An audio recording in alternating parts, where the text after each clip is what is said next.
Good morning. This is a player recap and reflections on last night's Barrowmaze session 11, featuring the OSR Dragon Slayer by both products by Mr. Greg Gillespie. Fantastic, loving it. I was gone for 2 weeks, 3 weeks, and nice to be back. Great to be back in the saddle playing with the guys. And we had a full house. We had 6 players and Eloy, our MC. This picked up media res session 10. I think I missed one session. Anyway, the session that I was previously in, we were guarding a caravan and traveling to Iron Guard Mott over to Bogstown and then delivering and then returning. So I believe there may have been a session in there that I missed in the return. I cannot recall. But in session 11, we are within 30 minutes outside of our hometown Helix, which would conclude our contract as the guards for this caravan. A Vela, a female fighter, that's my character. We have Dora, a female assassin, that's Dave's character. We have our paladin, Jorge, is Felonious. We have Najian, the thief, that's Dell's character. We have Jose, Donald of Clearwater, is our ranger, Mel, a human ranger. Who am I forgetting? Oh my God. Oh, we have Todd, Tarlin, our choleric. So again, Full House was fantastic. And of course, so the last few sessions, we have not entered into the Barrowmaze dungeon crawl portions. We have been exploring above ground, and we took a gig because we wanted to go to Iron Guard Mott and get some plate mail ordered. And so we decided to make a job out of that. And it led to us meeting in Bogstown, a little girl, where we learned about a witch in the woods. And apparently session 10, they actually went out there and met the witch and did some parlay and some negotiations with the witch, and then we're returning home. So I missed that session. So I do know there's a session in there that I missed. Okay. Um, anyway, so at the end of session 10, they're ambushed 30 minutes out of town by a gentleman garbed up in black armor with Orcus, tabard with the Orcus god, god of oh my God, god of something. But he's one of the sons of Nurgle, god of death. He's one of the demigods. He's garbed up and wearing this kit. He's got a bucket helm, and in the bushes to waylay our caravan are 8 or 9 of these brigands, highwaymen, bandits, ruffians, whatever term you would like to use, with their crossbows, bows, arrows, whatever, trained upon us. He asked us to very politely to disarm and give up all of our treasures, and we can go without being killed. Felonius, our paladin, attempts to negotiate with him. It is a short negotiation. Well, it's not going to happen that way. So it's best if, you just leave us be, and then we won't have to, shed your blood. And of course, he's not going to let us be. They win initiative. They get shots off from the trees and the bushes, and then all hell breaks loose. We wipe them out in 2 rounds. 2 rounds. We kill the Black Knight in just, I think, 1 round, and then we finish off a few. And by the second round, they're running for cover. They failed a morale check, and we pick off the stragglers. 2 manage to escape and get away. We allow them to go. We discover that the Black Knight, hidden beneath that helm, is Gamdar, the St. Yig acolyte that had been a big NPC in many of our sessions, in which Fex was befriended him. And Fex was in a way, he was evangelic. He was preaching and talking to Fex. He had been friendly to Fex, my first Cyclops character, and Fex got to know this guy, and he would ask questions, and Fex shared. So Vela, who Fex had recruited as a hireling into the group, Vela's the character I became when Fex was killed.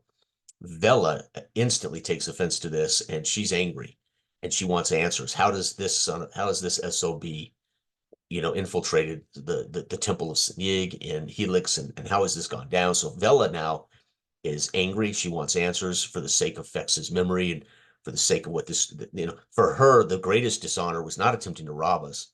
It was that he had been a liar to Fex.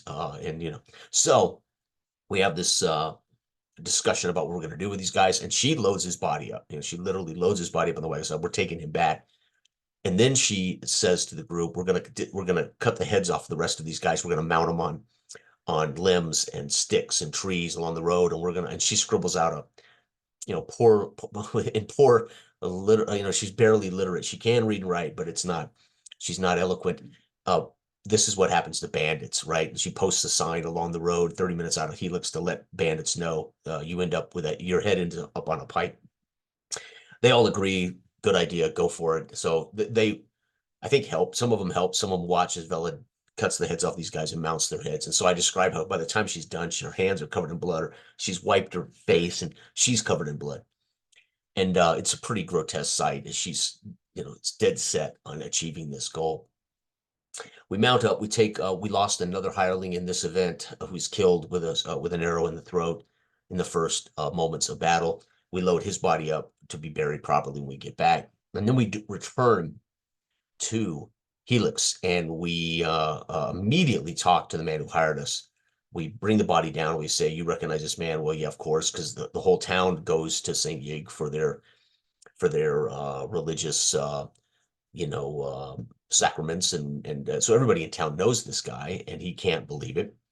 We don't make veiled threats, but we kind of hint that there's more to this, and we need someone to fetch the Father Ulfar, and we send the boy to go fetch Lord Crothus, who is the son of the Lord of the region, but he's kind of this is like his little village. And so the boy runs off to find Lord Crothus, and we send for the Father Ulfar, and they all can. He shows up. We talk about this. We get from him that he showed up over a year ago, and is a low-level acolyte who had joined the church and became a devoted devotee. And but they didn't really know much about him prior to that. So we find out he's really new to the village. Bandits had been had started to rob adventurers over a year ago, and so we start to put two and two together that this guy's been here leading this band of thieves for over a year, waylaying travelers. So we also put two and two together that he must have a place around here that he hid the stash, and that he met with his brigands, and that he armed up, because you could not keep armor and things like this in the church. He would have been discovered. So in our investigations, we find out he used to take walks in the woods, and after we talk to these guys, we get this information. And then Lord Crothus sends his advisor, which Eloy plays beautifully, this fop, who it was just perfect. Plays this advisor who comes out to investigate, and we basically say to him, "Listen, here's the deal. You've got bandits. We have dealt with this. This man is infiltrated. Do you know any more about signs of Orcus around?" And he's like, "Well, no, only what started about a year ago." So we learned much the same information. This is where we triangulate roughly the date and time that the bandit problem started. Right, it was about the same time that this guy showed up and became an acolyte of the church. He wore a rock around his neck that we kind of guessed might have hidden his evil from those who might detect evil on him. And sure enough, later we learn when we talk to the wizard, the local wizard, he's able to tell us, yeah, that actually hides one's aura, which would be a hide alignment magic item. So this is how they couldn't detect evil on Gamdar while he was there. This innocuous stone, it wasn't anything special about it. He hung around his neck. Okay, so we're able to put some of these things together. Meanwhile, Vela makes an offer to the FOP that we want to be paid 5 gold for every head of bandits we bring in by the Lord on your half, and we've already taken out 9. We want 40 gold. So I basically slipped in there some of her illiteracy again, right? That she miscalculates and says we want 40 gold for the 9 we've already killed. And it's funny because Eloy says he counts out 45 gold. So it's perfect. Eloy, I think, picked up on it, that she miscalculated, right? So there was this little interplay, so subtle, but Eloy said she counts out 45 gold. So we get the right math there, which was so fun. It's just these little things that you think that's no big deal, nobody notices, nobody pays attention, but it's so cool when you're in character and you just roll with it. So she pays us for what we've already done, and he, excuse us, the Lord's advisor, I cannot recall his name, pays us for what he's already done, what we have already done, and says, sure, in the future, any of these brigands you police or bring in or whatever, we will pay you 5 gold a head for them, and that's nothing for them. So anyway, and we then are free to track off to the Westwoods. We first go back to the temple to investigate his room, and we find there is just no way in this room. There's no hint that he was what he was, and there is no place he could have hidden his armor and his gear there or his loot.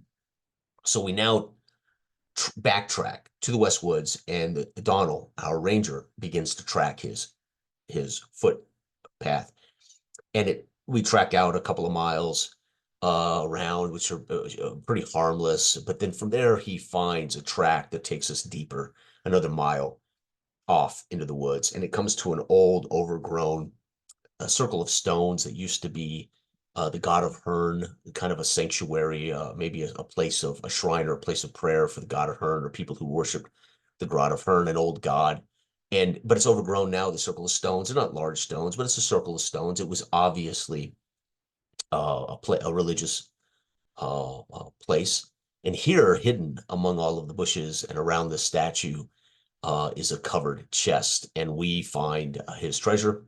Nagion with the key opens it up, and from here we investigate the statue, see if there's anything else around here. It's pretty much what it is, an old stone shrine to Hern, but the chest is loaded, and we are well rewarded for our duty. We are well rewarded for removing the Black Knight and his brigand threat.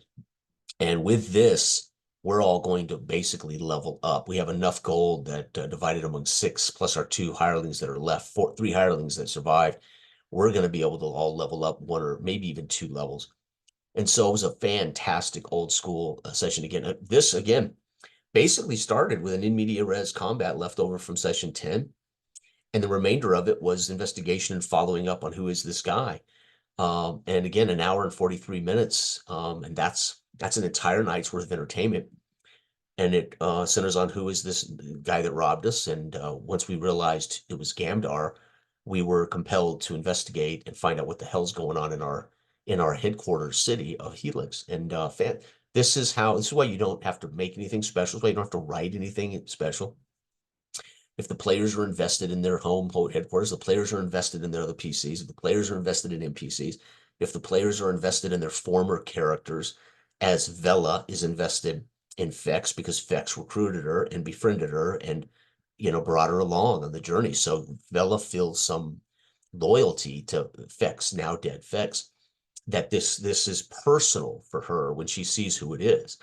If she had been new to the whole region, she wouldn't have known Gamdar from Hamdar, and it would have just been we've just relieved, we've just removed a threat from the local region. But Vela instantly offended by the existence of that this man had been so um unworthy and so mischievous and evil, basically straight up evil.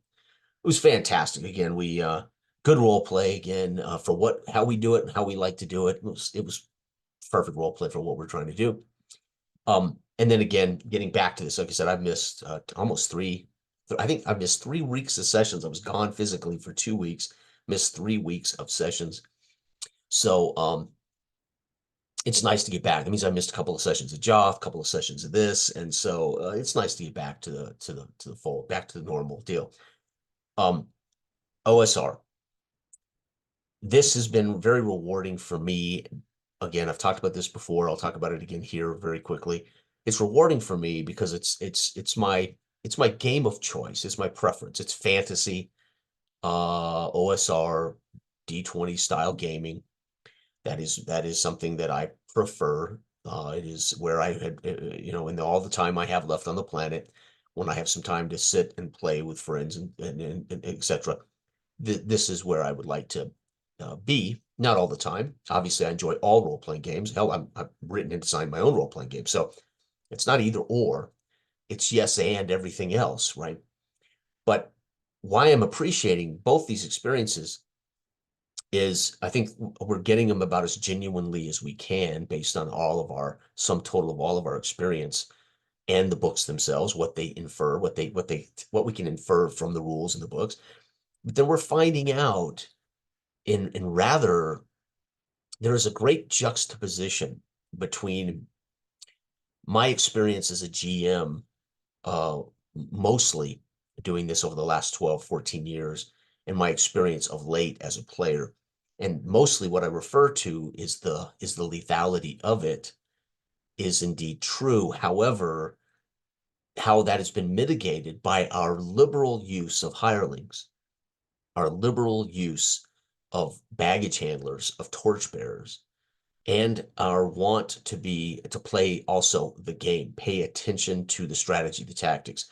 Don't act like you've never been here before. Don't act like your character, who is a first level thief, has never heard stories about how dangerous a door is or a trapped treasure chest is. And this is not new to, I know, my colleagues. My peers and my colleagues are like, duh.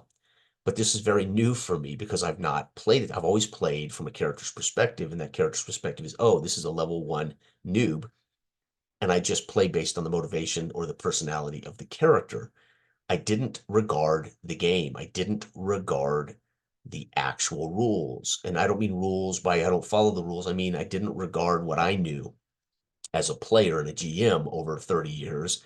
I didn't take that in hand as a first level character, and I would just play a character and I would suffer all the consequences of things over and over and over, unless I felt the character had witnessed something, like Vela has witnessed the maze. So I would certainly not have treated Vela like a noob when she was already there witnessing all the things that have happened to the group. So I would have taken over Vela informed by her experiences. But the reality is, a first level character is assumed they've lived something and they've learned something. They aren't tabula rasa. And this is just something that I am only recently recognizing that I would treat almost every character. Even in games like Hollow Earth, you create a character that's clearly an adult who's had maybe college experience or maybe life experience, etc. So I would come into those games saying, well, I know who my character is based on their career and the fact that she's, my character, Betty Barnes, Triple B, for instance. Um, she was what she was. I can't remember now. She was a doctor or whatever, but she had a sum total of her life already, and she knew some things. So I didn't ever come into those games naive about the world, but I might come into those things naive about Hollow Earth, right? About there might be potential dinosaurs, right? Because she has not seen these things before. But these are not arguable. This is you can certainly come to a level 1 character acting as if they're Luke, literally coming into the cantina in in the spaceport and seeing all of these aliens for the first time and seeing the world outside of the farm, right? You can play characters from that perspective, but it's been very enlightening. And more importantly, I've known as a GM for years, I've told players for years, there's power in numbers. You should hire hirelings. You should make your effort to recruit NPCs to help you. And very often I've tried to put NPCs in front of the players that would basically, for a simple obligation, would help them. And so I've used NPCs liberally to try to help groups and players, but not all of them take advantage of that. Not all of them trust your NPCs. I have had more players who did not trust NPCs want to be helpful. They just assumed I was planting an NPC in their group to be a problem or to be a threat or whatever. So this is the other thing, right? I mean, we grew up in an environment where it was adversarial, where people just assumed the DM was always going to be trying to screw them out of their plan or do something to thwart them. It's not how I play, but it just seems to be the way players treat GMs. Okay. Point is, it's been very interesting to play all the Joth we've played where we've not endeavored in any way at all to hire help or hirelings or to recruit. Not because it wasn't open to us, but we just wouldn't do it. We weren't doing it. We weren't thinking that way. And it meant and that's no guarantee your characters will not be killed and they won't become victims, especially when we don't balance encounters, right? If you wander into the troll's lair, you're going to face the troll. You can try to run, or you can go in there willingly knowing you're about to face a troll. So you better be geared up, you better have an army, and you better be prepared. But sometimes you're going to wander into a troll's lair and you might be able to escape, or you might unfortunately be doomed. We don't play with balanced encounters. We play, and there might be a troll there, and good luck. The point I'm making is it's been a huge juxtaposition to have this experience with Barrowmaze literally recently, coming off a couple of years, 3 years of Joth, where we really weren't actively recognizing we needed more bodies to take on some of this stuff, right? We needed more to do more. Now again, Joth is a broader open land sandbox hex crawl with stops along the way that are mini dungeons and dungeons and castles and it's just this epic overworld adventure, but still having baggage handlers and still paying attention to our inventory of gold to do business, to have shovels, right? I mean, we had a couple of early on shovels became a meme in our Joff campaigns because we never had shovels when we needed them, but then we weren't necessarily acquiring them at the right time in the right place. So you start thinking about these things. And this is on the players, right? This is not on the GM. This was on the players to say, we need arrows, we need torches, we need oil, we need flint and tinder. We need to recognize that these things matter. And it's on us to come to the game honoring those rules and responsibilities. And it's on the GM to say, do you have flint and tinder to light the so-called torch? Excuse me. Do you have a torch, Jason? And so the GM also has to call us and say, hey, right? But those adventures, phenomenal. What's been fascinating is finding out we really have seen what can happen when we mitigate the lethality by having warriors, hirelings with us. And that's what hirelings are for. They're there to be zero level combatants. In a way, they are a hit point. They create two things. They create a larger pool of hit points, and they create a second or third attack for the party per turn. So if I got 3, technically the party gets 3 extra attacks, and they give us another 12 hit points as a group. It's all math. And more attacks, anyone who plays old school D20, you know how important more attacks are, right? So that's what they represent mathematically. That's what they represent on paper.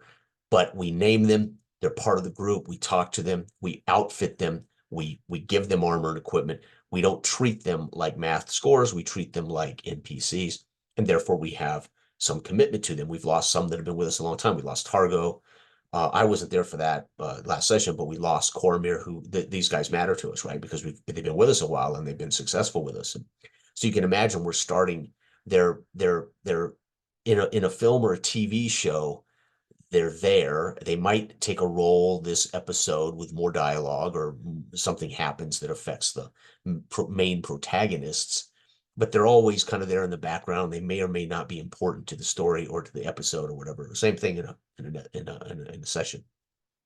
And they also become bodies we can step into when our character dies. So we don't have to stop play. So I don't have to make up a new character, and then we got to find a way to introduce that character along the way, which we can do. And that's what we've done in Joth a million times, which is harder for Todd to say, Jason, go ahead and roll up a new character. And he keeps playing. And then Todd's got to find a way to have my character stumble out of the woods, or he's got to find a way to have my character around the events. So sometimes if we already have a pool of bodies, that character that was part of our group already, turns out they've been hiding their light under a bushel and they are a first level magic user. Sarah has been with us carrying a torch this whole time, and she's a first level magic user that's just kept her mouth shut and hid her light under the bushel. And that's cool because now Sarah pulls her hood down and says, I can help. And she puts the goblins to sleep. And everybody goes, holy shit, this torchbearers all along could have used this power to help us. And it makes narrative sense, right? You start to put two together. She just was hiding her light under a bushel, so to speak. So having these groups of torchbearers, of course, and hirelings, etc., we can just step into the shoes and we keep moving on. So the session's not, we don't have 1 or 2 guys sitting out of the session rolling up new characters. And they may still be rolling up the character, but they're going to step right back into the party as they're moving through the dungeon or camping at the campsite or whatever, as they're unloading baggage or building a camp or whatever the course may be. And all of these things make this D20 versatile. And it's one of the reasons it's still around after 50 something years. And There could be hard and fast rules that define torchbearers in these games. It can be just, hey, torchbearer is somebody that you bring along to literally to carry a torch. There can be rules that define it. There can be rules that just vaguely reference it. I have seen a million OSRs that never reference hirelings. They don't have rules for hirelings. They don't even reference hirelings. This has been part of the problem of the OSR glut. Not all OSRs are created equal. There are OSRs like this, right, that basically come out and say, this is every bit the competitor to Pathfinder. This is every bit the dense competitor to the 3 books of D&D 5e. Every bit the competitor, legit competitor, because this and Hyperborea and other epic OSRs say, no, no, no, no, no, no, you don't understand. This is not just yet another thing. This is the whole thing. And we are defining it. And what we don't define, your experience can define as a group. And then I've had OSRs that are so slimmed down, leave so much out that they trust the group's experience to bring these things along. So if we all sat down to play Sword and Wizardry Continual Light, which is one of my all-time favorite OSRs, it's 4 pages, 5 pages, defines only creating a character and only the major monsters and only the characters themselves. That's it. It defines nothing else. It's 4 pages of character gen with monsters and some spells, and that's it. And it defines how you level up, and it defines a couple of non-normal classes and things like that. But that's it. It's like 8 pages. So that, in the hands of experienced D20 players, we take on all this information. Ivan Mike talks about this eloquently when he talks about the homunculi. Is that what he calls it? The creature with the big hands or big feet or whatever, right? Whatever you focus on is distorted. Well, we bring all that data and all that experience and all of these OSRs to the table. So the thinner and the simpler it is, well, we're all walking tomes of D20 rules, and they can be used or left out. But if you're going to play something that you're going to treat as an actual thing, we're playing Dragon Slayer. We're not playing a bastardized version of Dragon Slayer. There might be a couple of things we've tweaked for personal reasons, like critical hits and fumbles we don't use. Okay, so we've had one tweak really, and we are there's one other thing we're kind of doing. Campaign. This is a GM decision. The campaign, we can get extra experience by contributing videos like this, journals, maps, and things like that. That is something that Eloy is saying to the players. Be active in the campaign outside of the sessions, do some stuff, and I'll give you XP for it. Those aren't in the rules, right? That's just something Eloy does for our group, our campaign group. So it keeps us engaged, and it does lead to us becoming more invested in it long term, because we're now writing journals, and we are paying attention to these NPCs and our hirelings that are actual people, and they have names, and they're beginning to develop personalities, although nobody's role playing them. We imbibe a little bit from and they start to actually develop in a way they can develop personalities, and just how Eloy gives us a hint from them, or we might even say, I can see how Felonia, I think it was, I can't remember Jorge's character's first name, but Felonius was one of his henchmen, or one of his acolytes. And so how he would talk to him also informed us who Felonius was, in how we could perceive those responses.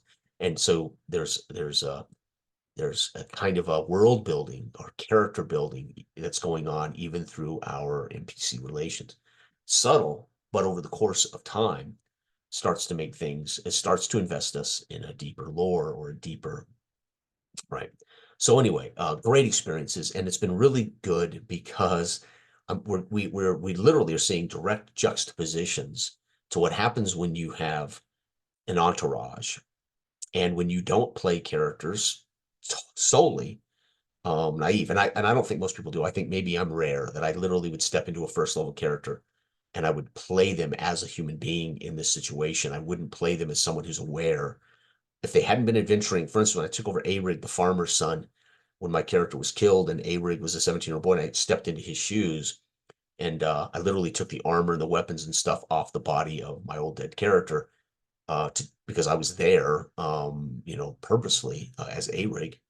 But Arig had only ever witnessed the violence against his family and the violence around him. He had never gone into the earth, and he had never done these things. So I treat Abrick like a 17-year-old kid who says, okay, I've seen enough and and very emotional. Abrick would overreact with anger against this creature. And then slowly, as Abrick was lucky enough to survive encounters, he would start to put two and two together. As he began to recognize maybe living is more important, I would begin to ebb my responses to the creature, right? Knowing that maybe it's not worth dying here, but we got to deal with it. And so I like that. That to me is character play. It's not acting, and it's not ignoring rules and those kind of things. So for me, it can be subtle and it can come up at just moments. But over the course of our campaigns, over the course of a character's existence, we get to see who that character was. We get the role play that went on, as opposed to it be 2 hours of totally in character role play, right? I mean, there is a game here, and we are endeavoring to embrace it. And I do believe D20 demands it more than some games. Some games don't demand that we pay attention, that don't demand that the rules kind of take center stage. But I do believe D20 games like D&D, it was difficult to compartmentalize the rules out of thought. We can master the rules, but there was always going to be, okay, guys, we're in combat, roll initiative. Okay, guys, what are you doing? You gotta tell me, are you doing magic, missile, or melee? These are meta conversations. How we go about communicating, we can minimize that meta conversation, but you would be doing that for an audience. And most people don't play with an audience in mind, right? Now on YouTube, you can actively say, let's be aware of how this could look for people to enjoy watching or tuning in. But at most tables, that's not conducive to, because you're not playing for an audience, you're playing with your friends. It's a game, it's a social activity. So these things all add up to the experience that most people are having with harder role play in some tables, deeper, more engaged levels of role play, more character role play. Some are less role play, some are less character focused, some are third. All of it works, all of it is legit, all of it is the vastness of our hobby, that how you find that niche in your experiences and how you find the experience that you prefer with the group and the style you prefer. Those all hopefully come through time and hopefully through the investment in a hobby in which you'll eventually meet or play certain games with certain types of people, and you'll have influence on them and they'll have influence on you, and you will find that this hobby is well worth your time and money and your energy. So I already know what I know about D20, and I have known it for 40 years. I already know what I like and what I don't like. I already know those things aren't necessarily going to be new. What's new to me is experiencing directly firsthand certain strategies that have indeed impacted the quality of our character, investing in our characters, as they are now, their odds of survival have improved, and therefore investing in your character a little more out of the gate, although you have to know they can be killed at any moment. You start to relax a little bit and say, okay, I think I can recognize that Vela is going to be more important to me, despite the lethality of the game. Doesn't mean she couldn't be killed with a save versus death roll next session. It's just the way the dice, it's a game. You roll the dice, you lose the initiative, they roll, you're attacked, you roll, you get hit, you roll for your save, you're dead. That's the game. And you can bitch all you want about it. And if you don't like it, that's why I've always said pick a different game. But that's why you roll in dice. It's a gamble. We're gambling. We're technically role playing in a gambling game. And we can improve our odds in that gambling mechanism, right? Through weapons, equipment, leveling up, whatever the case, or being smart, avoiding areas, traps, not picking the lock. If you're not completely comfortable, you can identify whether it's trapped or not, and you don't trust your ability to pick the lock, you leave that door for a while and come back later, right? So anyway, thanks for watching. This has been another player recap, really player reflections more than a recap. A recap is pretty basic. Thanks for watching, everybody. Have a great week. Bye.